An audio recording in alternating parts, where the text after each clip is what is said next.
Thanks for watching. Welcome to South America, nation of Goias, day 17. Hope you're all well. Take care out there. We are doing good with our push into Africa.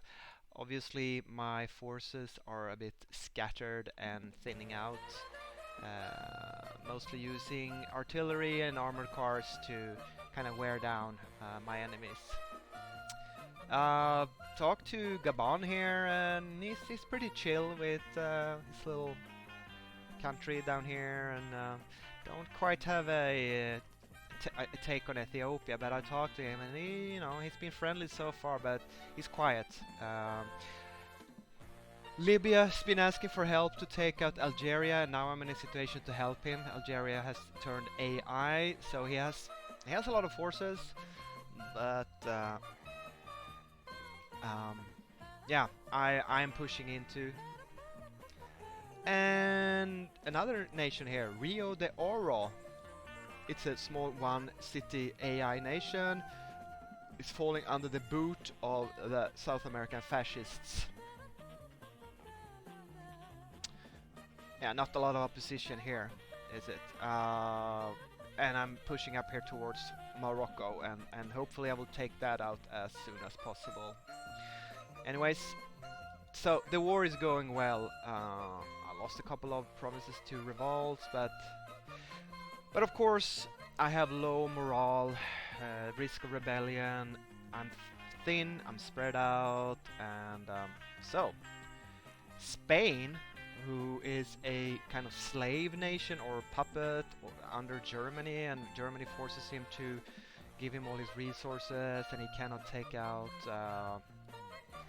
Lisboa. I talked about this in an earlier stream. He informed me, he somehow got some information that Germany apparently doesn't like South America. Who would have imagined? Now, if you look at points, Germany has an immense 1300 points. I'm only over 900. This tells me that he has maybe a 30-40% resource industrial production. The wealthiest nation of the world, that I guess that's just money in the bank. Who cares? Like, well, Germany has a lot, Japan has a lot. No, I don't like that they're switching back and forth. But Germany is apparently trying to build up an alliance towards South America, and I don't know who's against me and who's against Germany. A guy that just builds a gold army and takes over half of Asia, I don't like him. I don't think that's the way you should play the game, but maybe, obviously Japan is scared of him. He lost the war, made peace, and he just want to sit to the end of the campaign and survive. Cannot really get a hold of Kazakhstan. Iraq, of course, is afraid being pinned in. He would be overrun by Germany, and I wouldn't be able to help him. So it's kind of hard to find allies, even though I think Spain is a small and powerless ally. Told him to build some forts in the mountains, in the Pyrenean mountains, and maybe he can hold out for a little bit longer. I guess the main question is whether Mexico and Illinois is gonna go against me or Germany. Obviously I'm a lot closer. Mexico kind of hints that he wanted to be friends. I was very hesitant at the beginning, then when I secured all of South America, I opened up a bit towards him and told him that sure, we can be on friendly basis. We're not allies, because he's allied to Illinois, so maybe he's just saying like, oh, I'm gonna go after Germany or Japan, and he attacks me. I don't know. So better safe than sorry. I am preparing kind of a beach defense around Panama, but I have a huge coastline, right? And it's very easy to send a navy out and land somewhere, and it would be hard for me. So it's always a difficult situation mid-game. Who will be your allies? Who will be your friends? Who will be your enemies? It would suit Germany just fine to build up a huge super hugbox alliance and take me out. Well, it would suit me fine as too. He is the most powerful player after all. He's the one who risks winning the map.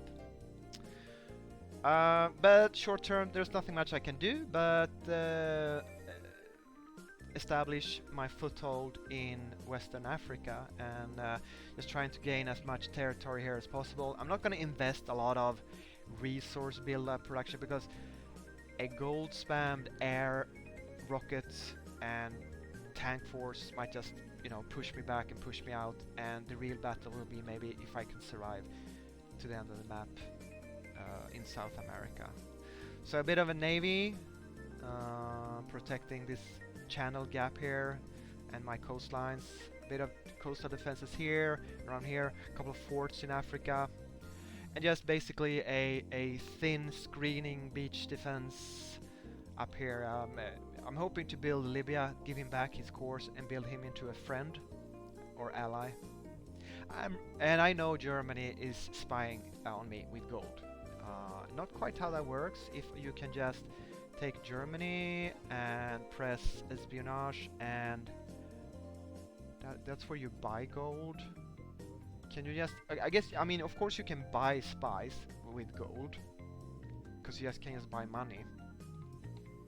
Oh, here we are. Okay, reveal local armies, 2,000 gold. Yeah, okay. So with 2,000 gold, you can just reveal a momentary snapshot of armies in this and adjacent provinces. But it's a single province for 2,000 gold. Or you can get country information, resources. Sorry about that, I'm blocking the camera. Disclose the player's resources, diplomatic relations, communications, spy positions. Oh, spy positions and factory production. You can get a foothold. You can get information about where you have spies by using gold. Oh my god, gold is so overpowered. Or he paid 10,000 armies, 10,000 gold, sorry, 9,450, to do reveal a momentary snapshot of all armies belonging to this country. Okay, Germany paid 9.5 thousand gold and he's gotten hold of all my armies. That's interesting. Well, so he knows that I have a bunch of infantry, couple of artillery, and he thinks I'm weak. But remember, I've been really trying to build up my resource production so far. I have not started pushing out my military units.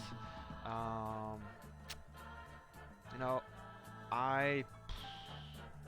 since I'm not cheating and using a lot of gold to research, I we'll see. I need to start, instead of just expanding leisurely versus AI nation and semi-AFK human players, now I'm getting up against the big boys. And I need to shape up my game. Also, as I said in my New Zealand game, I realized that the best provinces in the game for manpower, except for the 5 core cities, is you have to show all provinces, because your cities are the only ones showing, and I'm building all these recruiting stations in my non-city core provinces, and I'm up to 640 per province. So that's gonna increase my manpower. Keep an eye on that number, 2,200 hourly. That's gonna go up. It's nice, and I have 136 stocked up. Can never have too much manpower, that's for sure, in a long game. Market. The price of box has actually jumped back up a little bit. It's still cheap. I still have a lot of stocked up, so I'm not gonna buy them for that price. Otherwise, we're still stuck at 4, 5, 6, 7. So prices are stable resource-wise. But I have a nice inherent economy. I just wish it would be nice to know what Germany's production is. I think it is, at least it's higher than mine. The question is just how much.